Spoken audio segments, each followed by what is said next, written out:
Paul Brooks, welcome today on the 3rd of March. You are a guest on the 1 year anniversary stream of Honkler Hangout.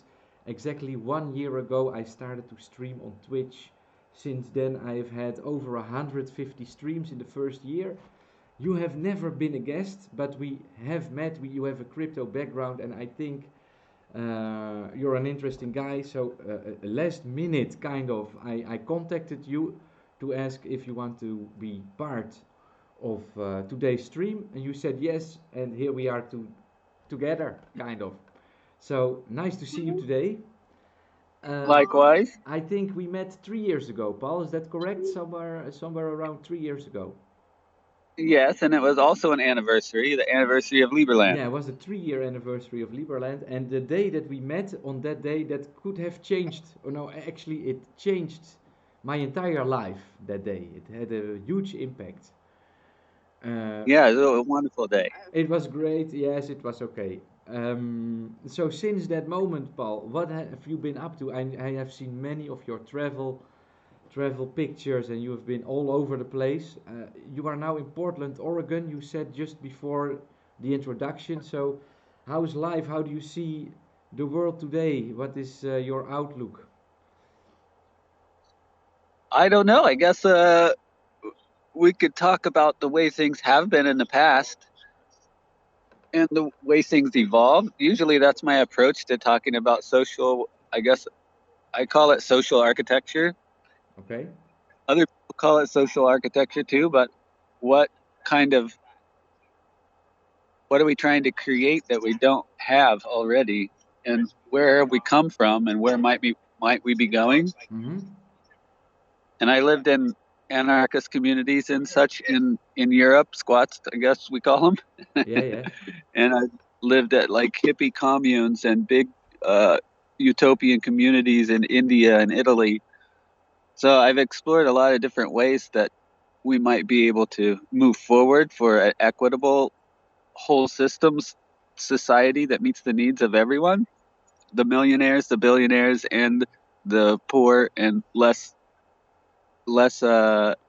Gifted, fortunate people. yeah, fortunate. So I feel like we can make that happen. But like I said, it takes looking at evolution and meeting everyone's needs where they're at, not where we're at. Uh-huh, yeah. And that makes it a complicated conversation sometimes. But if you I created a website called communisphere.com, or actually communisphere.online, and on there I explain a simple system that I feel like we can use to visualize whole social systems. Communisphere.online I'm clicking it. and Communisphere.online. communis Let's see if I got it right. A wall system design. I see. right. It's nice. And if you look at the menu, there's one of the options is template, Yeah, I and do. I created a presentation for the basic template of where I think humanity is headed in the future. And of course, it's not one thing; it's just some parts of the economic system that move together in a certain way that allow anything to be built on top of it. But it never is going to exploit any labor. It's never going to exploit the land, and it's never going to take advantage of the rich. It's never going to take advantage of the poor. Man, I should have seen this yesterday, and I would have spent some time in figuring out what you've been writing. It's a lot of slides. I cannot grasp this concept in a second. It's too much for that. Right. Um, The basic idea, I would say, if we were just to give it a name or explain it simply, mhm. would be like a decentralized form of what has been called Georgism. Georgism is named after Henry George, who wrote a book in the 1800s at about the same time as Karl Marx wrote his Das Kapital. But, Okay. but, but, but Marx gives a lot of power to the state, and actually Henry George does too. And I think where we're headed is taking the power away from the state and distributing power to everyone, but in a socially responsible way that requires that ownership of land is important, but charging rent to people as a profit is unfavorable, because only the poor pay rent, or not poor necessarily, but only the landowning class pays rent, but everyone pays taxes. So the working class are working so that they can pay taxes, and then they're also working so that they can pay rent to the landowning class, who can just use that rent to pay their taxes. So basically, the landowning class is getting a free lunch. As Milton Friedman famously said, there is no such thing as a free lunch. Yeah. But he didn't say that it's the landowning class that's actually getting one at the expense of the labor class through rent collection. So, how to make that land ownership more equal then? Well, now, as of around 2015, we came up with this concept of tokenization. So we can tokenize the land, and the owners, then the land is tokenized, and so it's owned in a decentralized way. So if you tokenize the land, and you imagine you have 1 hectare, and you divide it into square centimeters, and each square centimeter is 1 token. So then someone can own 1 token here, 1 token over there, 1 token way over there, and 1 token way over there, and everyone else owns tokens everywhere also. So you can't say that this part of the land is my land. Well, unless you would make it into non-fungible token, and make a specific land 1 token for a specific, every square inch, its own non-fungible token. True. You could do that, and that would be useful if there were many different properties, because every property is going to have a different value in the rental market, or in the property housing market. So in any way we do it, we can just make sure that it's decentralized, so people can't say, no, that's my house, you do what I say. Because what we want to do is divide the ownership from the governance.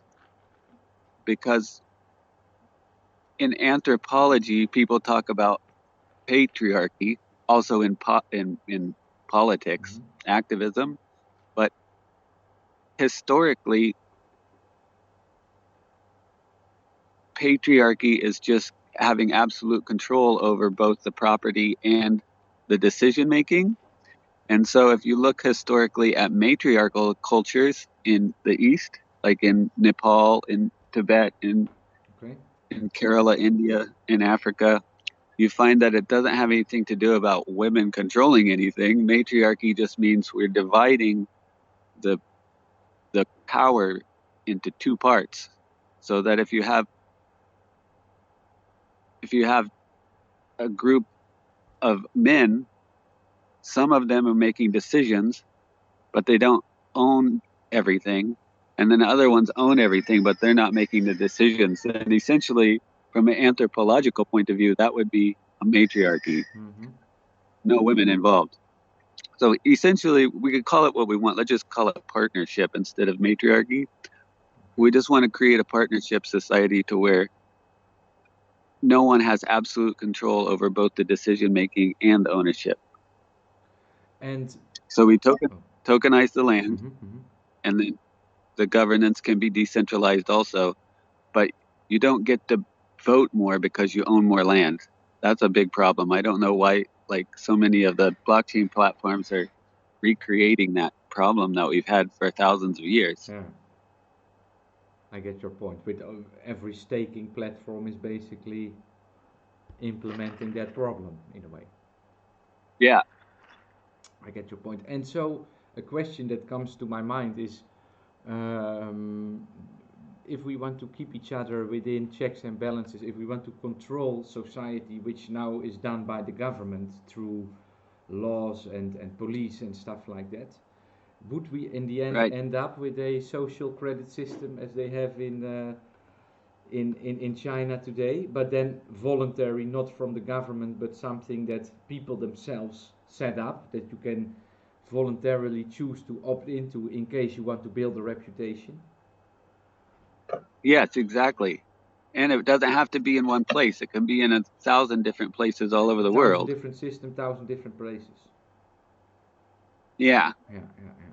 Essentially, one idea I thought was if the if the company Coca-Cola was thought of as a nation instead of a company, Uh-huh. essentially it's a decentralized nation state because it exists in every country all over the world, but it isn't a nation state. Mm-hmm, mm-hmm, mm-hmm. So if people were living there and functioning there, it's kind of the same thing. So basically, what we're waiting for today is the blueprint that everybody can start to adopt.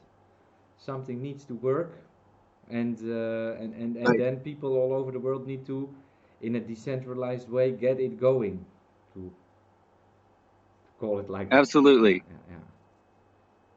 And I'm not sure exactly if Liberland has a very, very clear vision for the governing aspect and how ownership will work, but I am curious to learn more about that Mm-hmm, mm-hmm. Well, I can share it because, with you what I know, but I am not too excited about what Vidya Tlichka is proposing because in his system of governance there will be a veto for him, and this position will be not up for election ever. So, okay, um, yeah, that sets me off a tremendous big way because basically he can say, "Oh, you can make your own rules and you can make your own laws," but it's not like that because everything that the people will decide on will have to be approved by the veto, by the veto right, right, right, and so it's a fake democracy in that way. I don't. It's more of the same in my opinion. I wanted to hope that we could work, in an equal way, like you say, like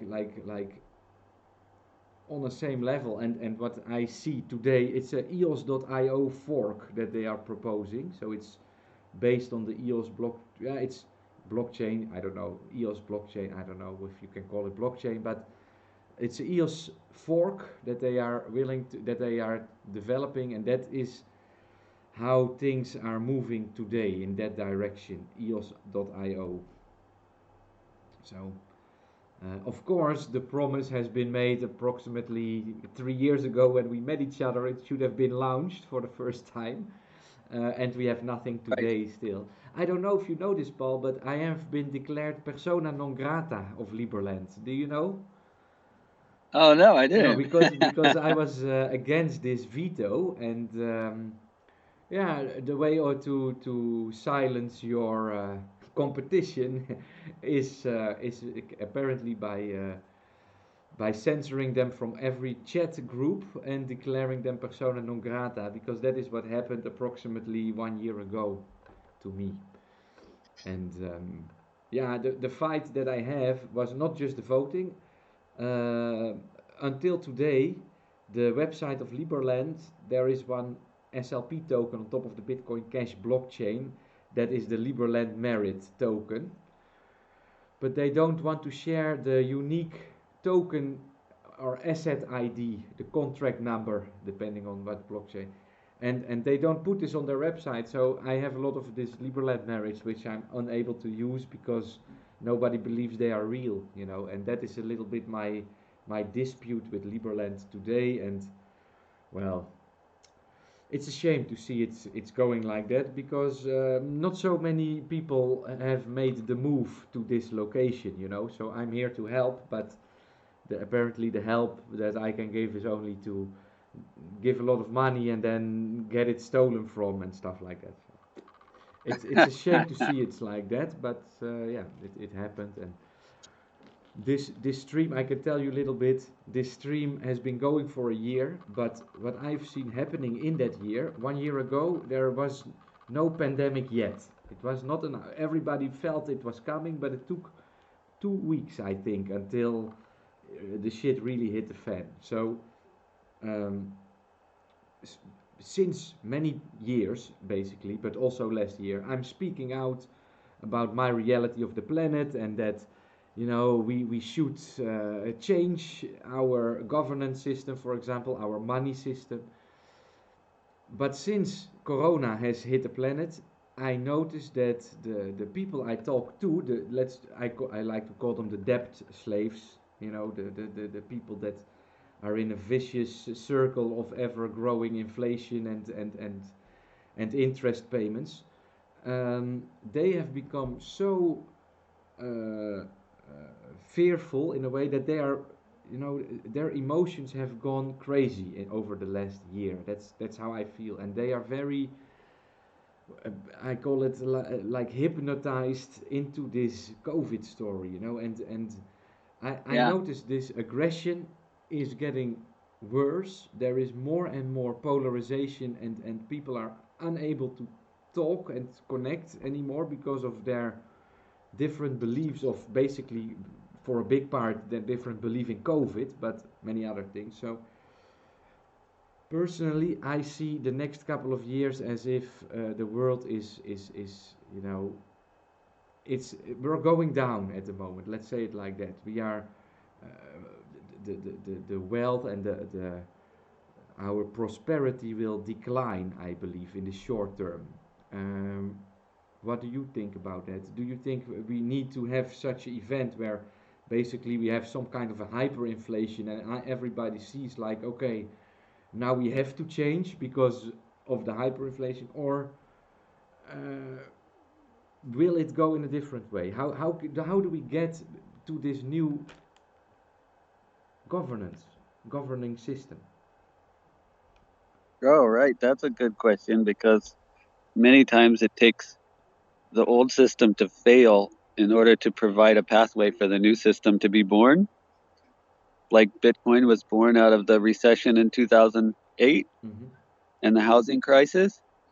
But on a large scale, there's a book called The Fourth Turning. And a couple of guys in that book explain how human social systems go through cycles. Mm-hmm. And so you see that in around 1770 or whenever that was, 1790, you have the French Revolution and the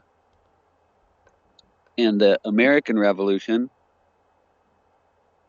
and then every 80 years there's something else. In the United States, 80 years after that, you saw the Civil War and the end of slavery, and 80 years after that, we saw World War II, and now we're looking at 80 years after that. So what kind of global crisis is going to happen this time around? We don't know, but it seems to happen about every 80 or 82-ish years. Mm-hmm. Personally, I feel as if it's Bitcoin, and we shouldn't look a lot further than that. And Bitcoin will go to a million, and or let's just say to a incredibly high number, and that is gonna Yeah. break the people's trust at some point. Oh, yeah, yeah, absolutely. So in that way, Yeah. it basically means that that Bitcoin is the hyperinflation that is gonna wake everybody up. Can we come to that conclusion?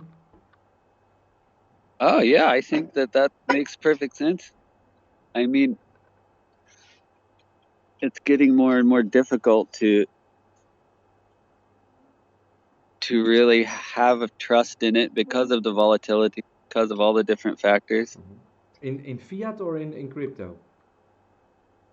Well, I'm just thinking about Bitcoin Oh, itself. Bitcoin. Right Okay. now, I wouldn't tell anyone to buy Bitcoin right now because the price went up so Mm-hmm, fast. mm-hmm. But that's not to say that it won't go up to 200,000 before it makes a large correction.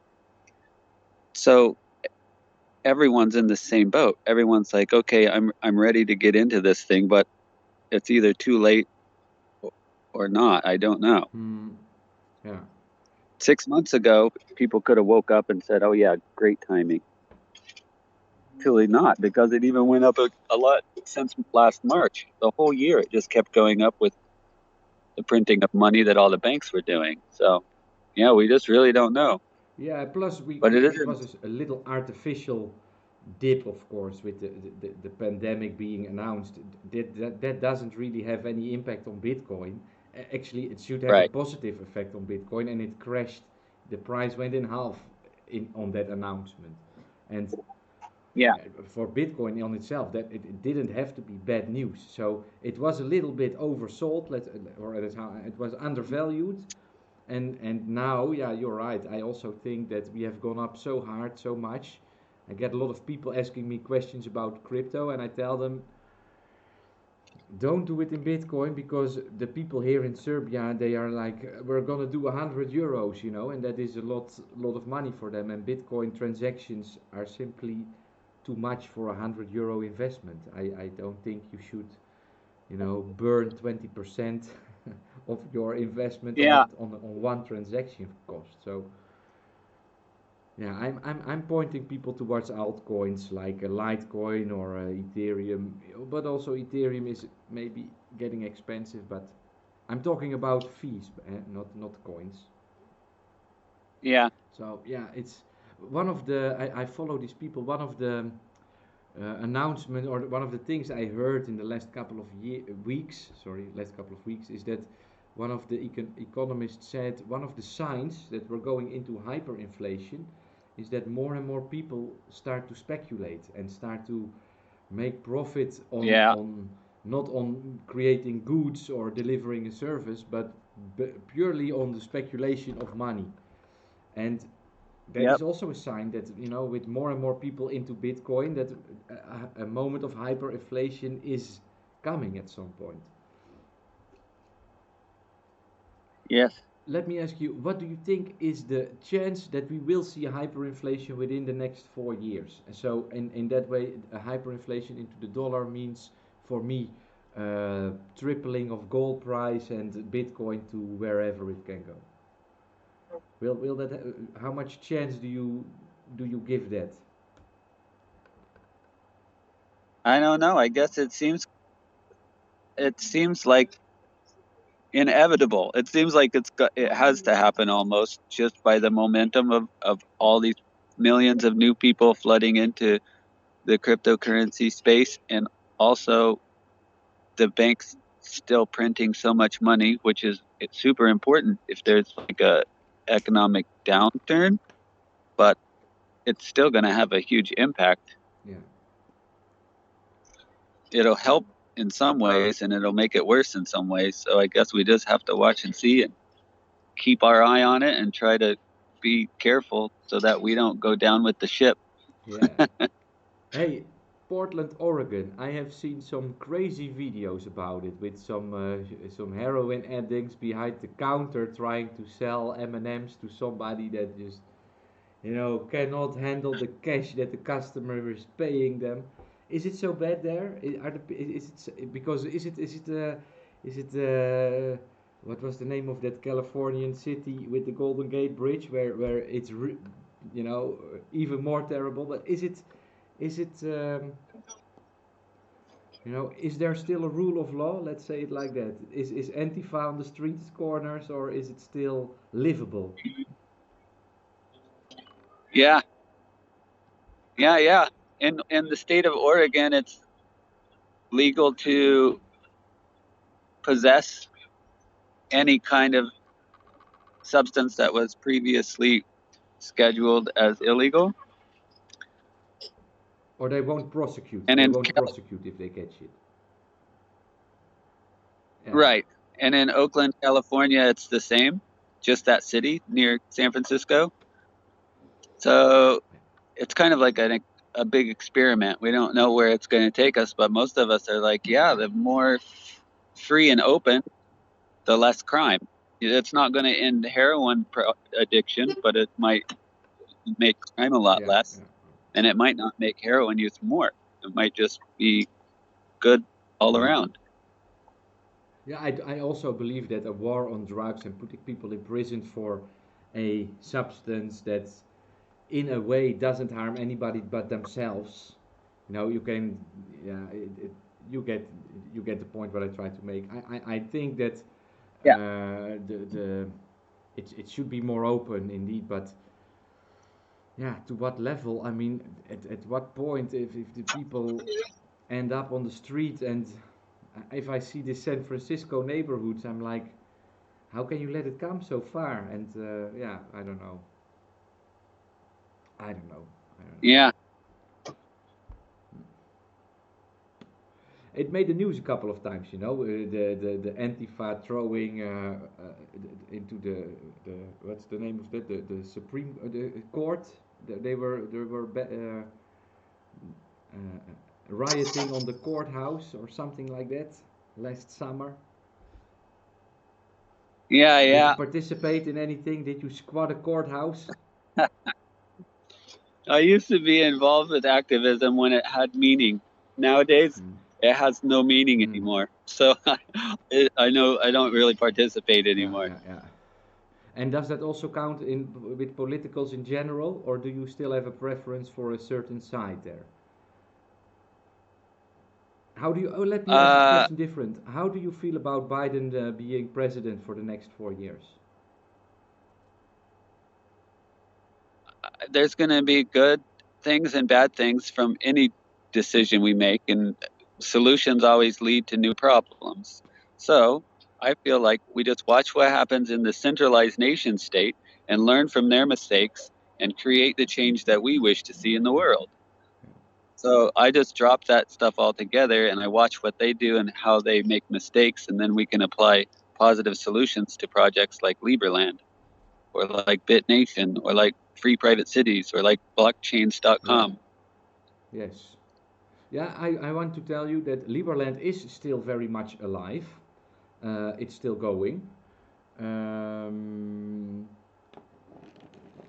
but yeah, well, I believe that with Biden as president, we got another 4 years because Trump signed just before he went out of office in September of last year, I believe, or October maybe even. He signed a deal. I'm not sure. Something with economics. It had to do with economics. He signed a deal between the USA, Serbia, and Macedonia. And I don't know how much you know Yeah. about the situation here with the politics, but Kosovo is a very hot topic, and Serbia Yeah. still claims the territory of Kosovo. And so in the deal with Trump, Kosovo was included in Serbia. And now Oh, that Biden is president, that deal will probably disappear, and Serbia will probably allow Liberland another 4 years of trying to establish itself. You know, so personally, I'm happy with the Biden election in a way. For Liberland, it's a good thing. That's what I think. yeah. And yeah, well, the thing is, Paul, we are now in the belief, or at least I believe Vit Jedlicka is in the belief that he needs to buy the land or his freedom from Croatia in a way. So I think Right. that is the next step to make some kind of a deal for us to be allowed to build there. I'm personally trying to build a harbor near Liberland, not on the Liberland soil, but on the Serbian side of the Danube. It's going to be Yeah. the harbor closest to Liberland of any other harbor. And the reason why I think it's going to be a good project is because I know that on Serbian side of the Danube there is not enough places for boats. So I think that the people really need this harbor in a way. The locals need it, and that's why I think we will not have a lot of trouble with the government in developing this place. And that's what I'm going to call the Liberland opportunity zone. It's going to be a safe haven for Liberlanders, something like that. And then I hope to take down the level of stress that people have if they want to move towards a Liberland like I did. And if they know there's somebody there that can talk English and accept their Liberland merits, for example, then hopefully they will make that move quicker than Right. sooner rather than later. So that's a little bit what I'm doing now. And yeah, well, I'm enjoying, the last year has been really an eye opener for me, and I start to realize that if I really wanted to make a change in the world, I should have done it on that day in Novi Sad when we were sitting next to each other. If I would have made a donation to Liberland at that moment, the television was watching me. I can send you the the, the documentary that they made. On the Yeah. moment I stepped on the stage, the price of this EFL, this coin that I say is the Bitcoin of the Netherlands, 500 Bitcoins went in it. And if I would have moved my EFLs to Liberland, I believe that it would have been an amazing high number of dollar value. And I would have gotten a lot of followers from that, and it would have really impacted my life in a huge way. But I didn't make the move, and so I learned a lot about life and about people. I was a very naive guy, and you know, I'm not complaining how it goes. I'm I just tried and enjoyed life a little bit more because I've been always a little bit stressed out because I saw this apocalypse coming a little bit. But Yeah. now today, what is there for me to change? I feel a little bit hopeless in a way. I cannot really, yeah, make an impact anymore. So I'm gonna, take it more easy and just wait it out a little bit and slowly sell some crypto coins, and that's gonna be my life for the next couple of Right. years, I guess. So.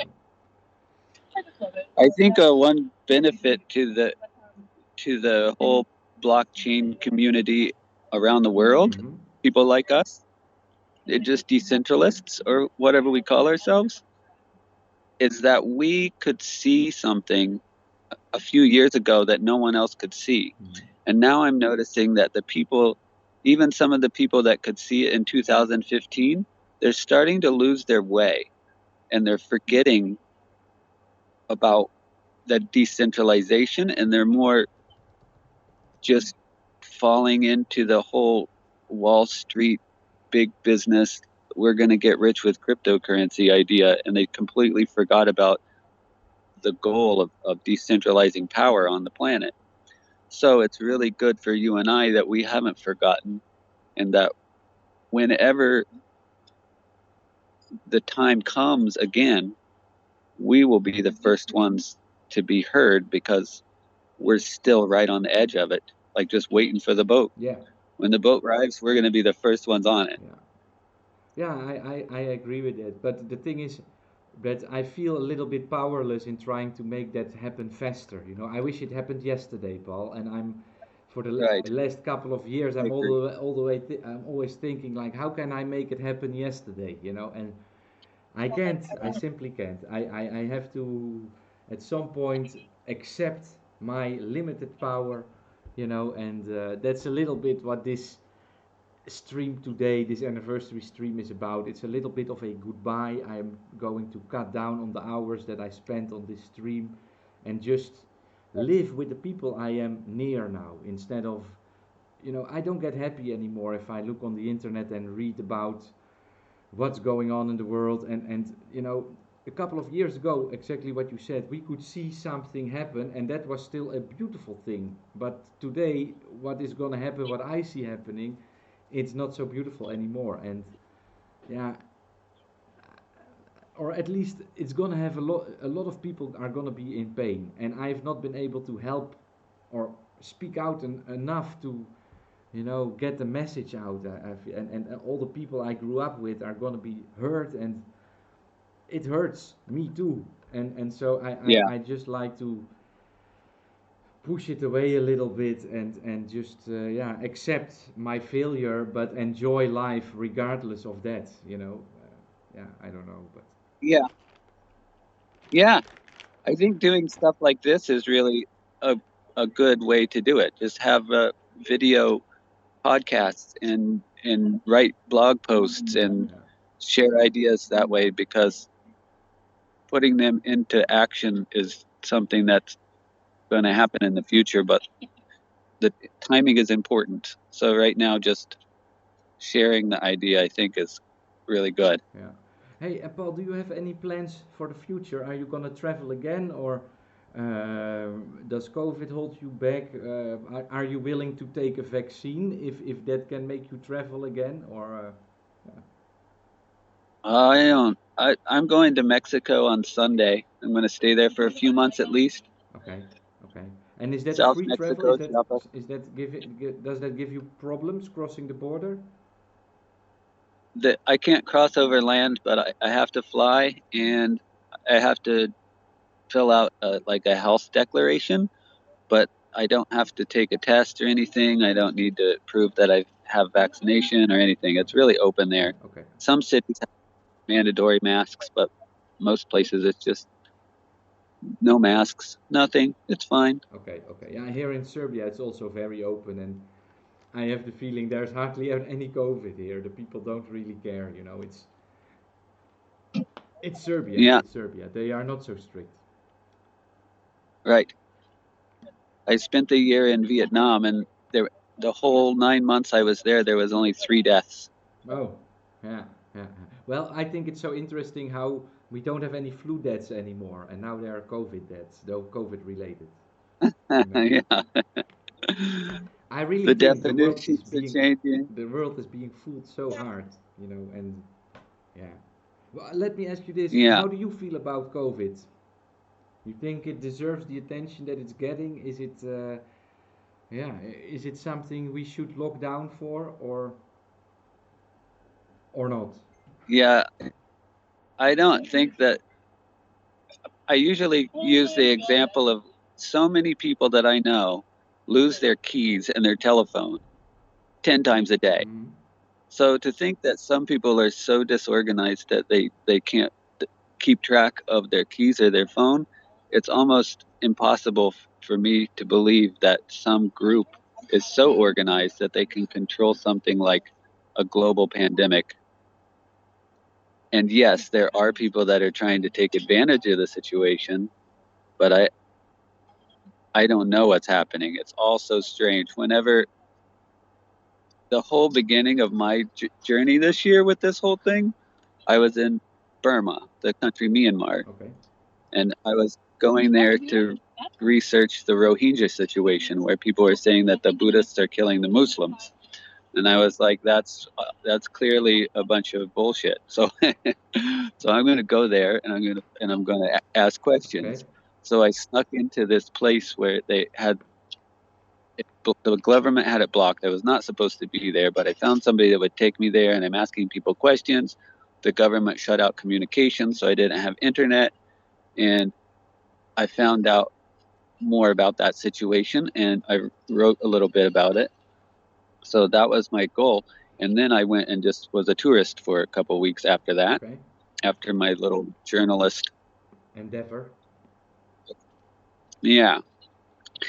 So then I went to this hostel in Bagan, and this famous place where there's like thousands of temples around, and the hot air balloons go above, and it's one of the main tourist destinations in that country. Okay. And I met a Chinese guy. He was like 22, young Chinese guy, and he was classic Chinese tourist, like very gentle and just like, "Oh yeah, how are you? What country are you from?" And I said, "Well, I'm from America." And then he said, "Oh, aren't you worried about the?" And he coughed in my face Oh. twice, and I laughed, and I was like, "No one has ever coughed in my face when they're asking me if I'm worried about an illness, Yeah.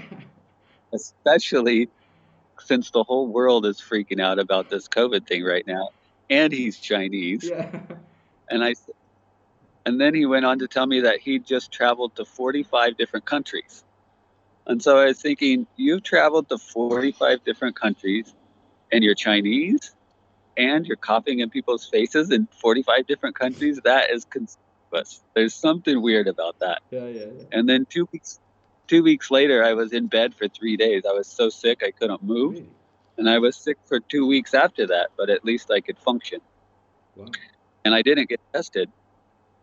I still haven't been tested, but I'm curious to see if I have antibodies.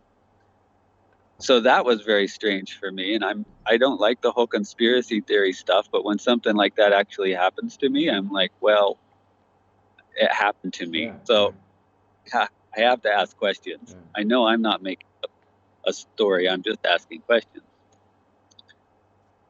But then when the Donald decided to shut down airlines, and then all the other countries decided to shut down all their airlines, that seemed very, very strange to me also, because in 2011 we saw the H1N1 and it killed 500,000 people, and they did not shut down anything.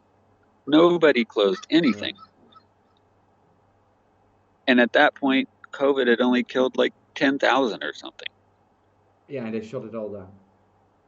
Yeah. And they shut it all down. It was so bizarre. So now we see that COVID, by the statistics that were given, has killed way more people than in 2011.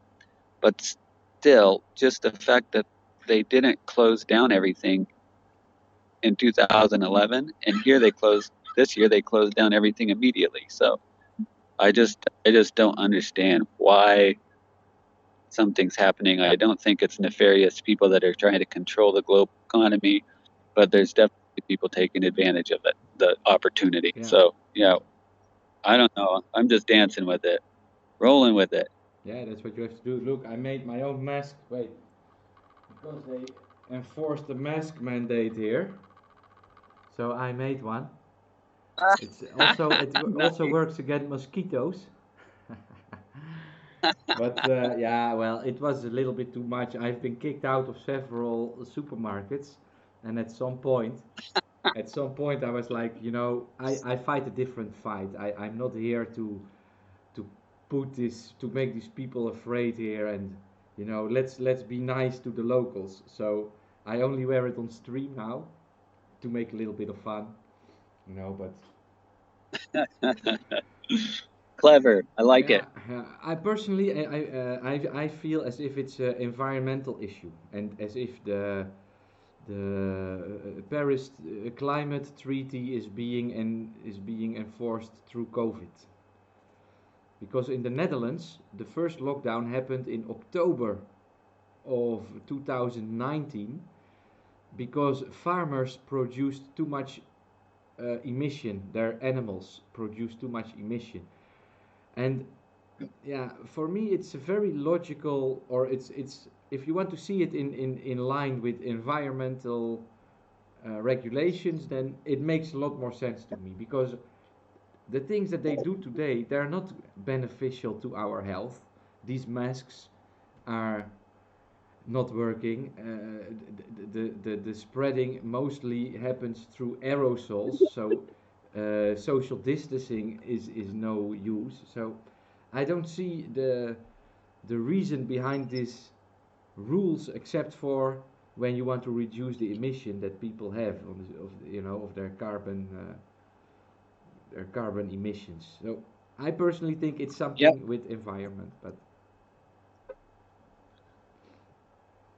that's just my take. I just want to share it with you. You don't have to respond. I don't want to put you in a corner where people are gonna say, "Oh, you're a what's a COVIDiot, COVIDiot." Um, Yeah, I don't really. I like to hear all the different opinions, and I like to just keep up with everybody's different opinions so that I can meet their needs. yeah, But that's really all it comes down to for me, is how do we meet everyone's needs? And if the centralized nation state is not meeting the needs of the people, what does a decentralized nation state look like? And how can we create that? How do we move forward with the change we wish to see in the world, and solve the problems without dwelling on them or placing blame on others? yeah. Yeah, I think especially that last part what you said is important one, because we are here together. There is no use in fighting each other. We have to do it together, and yeah, uh, be inclusive. Don't let the divide and conquer agenda play you or separate you from each other, because it doesn't help anybody except for the people controlling you today. So, you know, I like how you try to be inclusive to everybody and everything, and yeah, I like that. Hey, maybe a last question. Um, have you followed the Wall Street bets, and what do you think about the silver squeeze? You think something will happen on that? I don't know, but if I think back historically from my own activist history, Mm-hmm. and I'm not old enough to have been around in the 60s, but I do know that Abby Hoffman, who was a comedian, a clown on his own terms, Mm-hmm. he kind of went his own way from the hippies, and he said, "We're not the hippies, we're the yippies." Okay. Yippee! So, so he and his yippies would do these crazy, instead of going into the street with signs that say "Make love, not war," Uh-huh. they would do something more creative. So one time they went to Wall Street on the trading floor in New York, and they went inside of the building, and they went up onto the second floor onto the balcony, and they had like maybe $300 or $500 in $1 bills, Okay. and then they just threw them onto the trading floor. So the money's raining down. It's only $1 Okay. bills, but all of these traders, they lose so much money because they stop looking at their trades and they start picking up the dollars from the floor. So they literally occupied Wall Street, and they did the Wall Street bets thing in 1968. Great. Yeah. So I like to see that we have now Occupy Wall Street happening many decades later. And now I also like to see we have the Wall Street bets happening many decades later, but they did both at once Yeah. Yeah. in I 1968 don't know that that day. story. I don't know that story. What's the name of them of these people? The Yippies? The Yippies, Abby Hoffman was his name.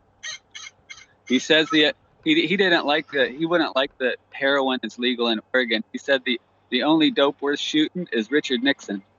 But I guess maybe he could have said George W. Bush or Yeah. anything Yeah. anyone Okay. else. All right. All right. Well, I have shared. He wrote Oh, sorry. Yeah. Go ahead. he also wrote a book called Steal This Book. Okay. Good one. That reminds me of the what's the name? System of a Down with their Steal This Album. You remember that one? Yes, that's where they got Yeah, it, I'm yeah, sure. okay. Yeah. Well, now I learned something. Thank you for that. I didn't know. I didn't know. Abby Hoffman. Yeah, I think, Paul, I didn't really prepare too much today. I think we touched many nice subjects. I don't know if there's something you'd like to share from here, if there's something you'd like to, because we have a lot of time. If you want to keep on talking, then we can, but yeah, I'm a little bit out of questions in that way. So feel free to add something to the conversation if you want.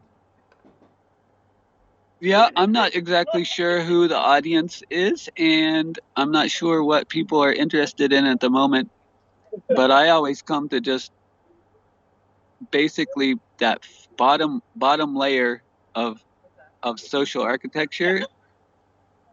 How is the land owned, and how do we make decisions in a way that doesn't exploit the land or the labor or the people that have the capital? Like, we got to just meet everyone's needs. And then on top of that, you can do anything. As long as it's fundamentally not exploiting anyone, then we're Mm-hmm. good. Mm-hmm. But as long as we're still exploiting people, it's just the same problem reinvented, Yeah. which is why I'm really confused about platforms like EOS, who say if you have more money, you get more votes. That's exactly what we're trying to solve. So why did they so obviously just recreate the Yeah. problem? Yeah. I have no idea why they did that. Like, why? Why would they do that? I just have no idea. Mm. It seems so obvious to me. And I think Dan Larimer's brilliant, but why would he do that? I don't know. So problems like that, we need to solve the very fundamental problems about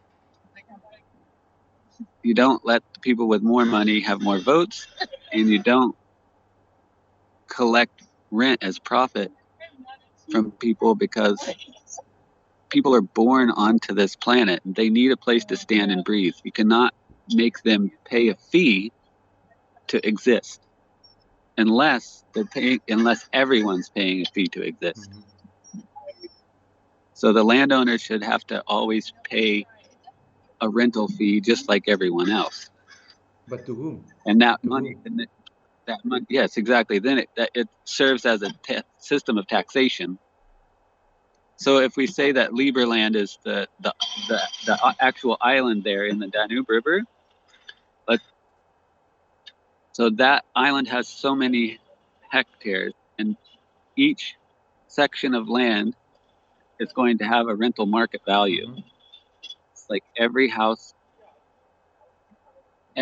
let's just say that every apartment or every room is 500 US dollars per month. So if I own an apartment that has 5 rooms,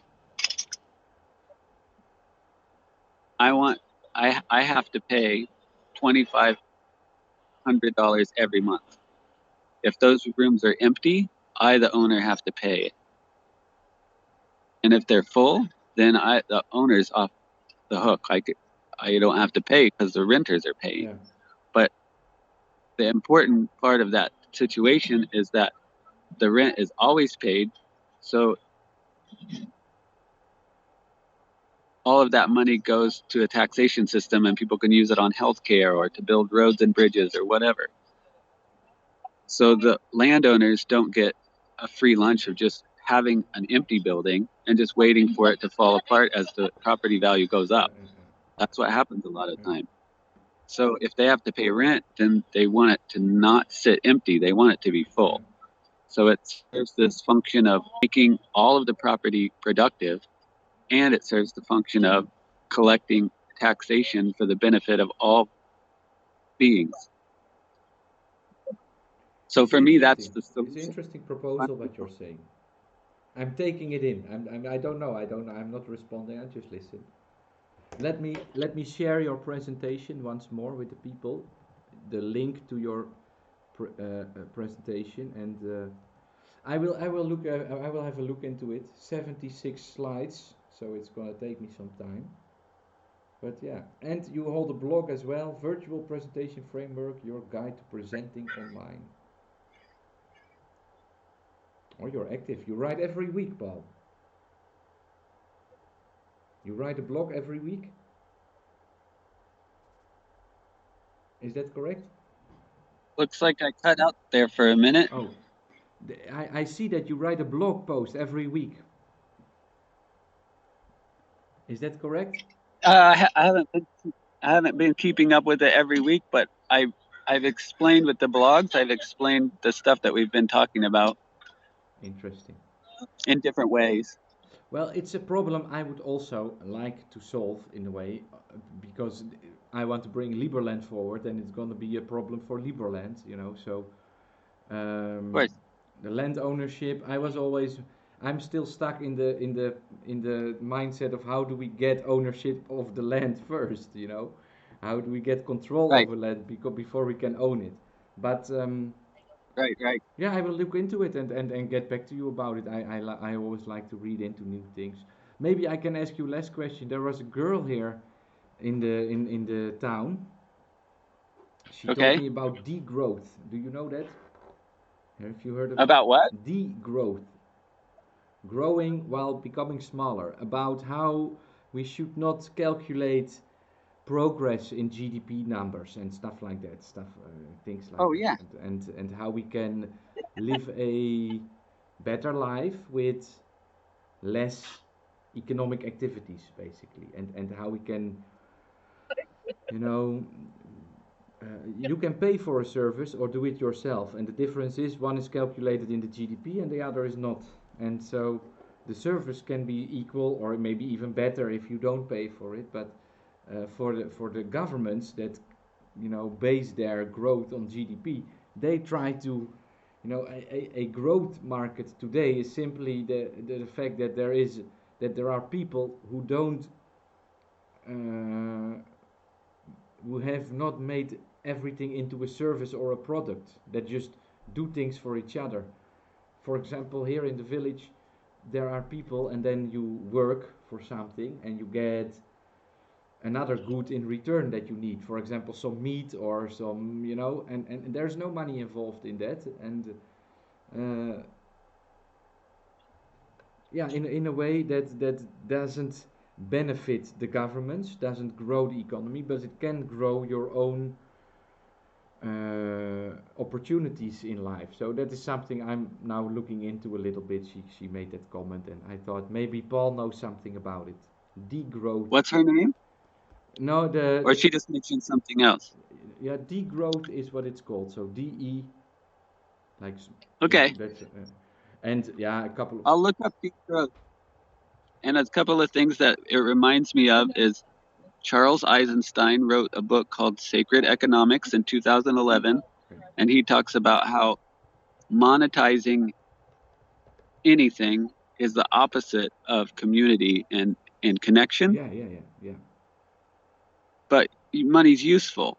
So then Rianne Eisler, who is pretty famous in economics and sociology and in women's studies actually, and she says that we need new metrics for measuring stuff because an oil spill is good for the GDP, Yeah, exactly. but raising children is completely invisible. Yeah. So breastfeeding a child, for example, is completely invisible, but all of this work that all of these women are doing is being completely overlooked, while oil spills are a huge benefit to the GDP. So we really need to look at stuff like that. Yeah. And that's the two main things that I thought of. Oh, I also thought of Edgar Kahn, Cahn. He came up with something called time banking. And there's actually a blockchain based time bank called Kronos. And a time bank is essentially, maybe you know what it is, where I made a you time log bank in. myself one day. Did you? Yeah. Okay. We probably talked about It's that a few years ago. I made it into a kind of LEDS system, LEDS local Yes, economy the trading Let system. system, and then people have a currency based on time. At least that's how it worked with my time bank. 15, Uh huh. 15 minutes of Yeah. you is 15 minutes of me, and yeah, stuff like that. And Yeah. does this Chronos give a kind of basic income to people? Like you get 1 hour of Chronos per week if you participate, or how does it work? Do you know? I haven't used it because I don't know anybody else that's using it, and it I don't think it does though.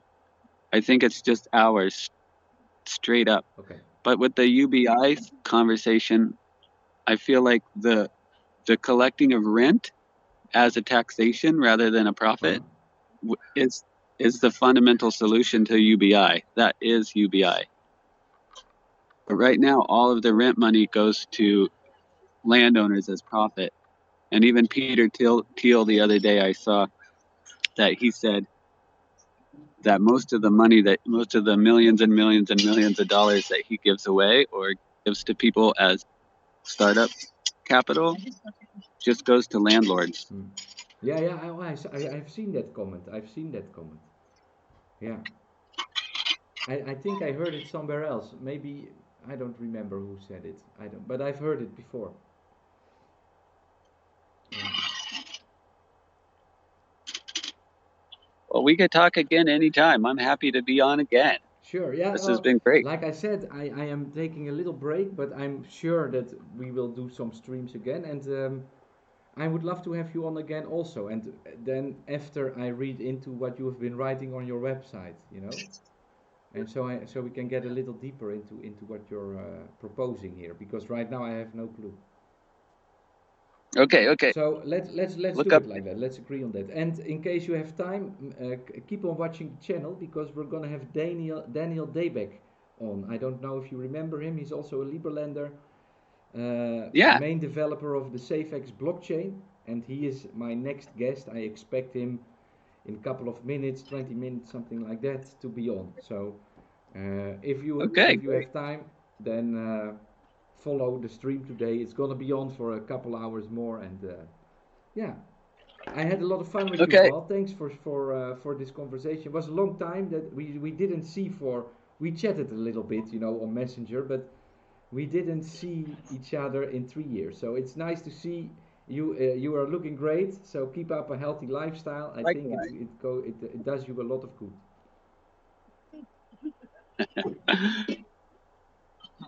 Thank you. Right. Likewise.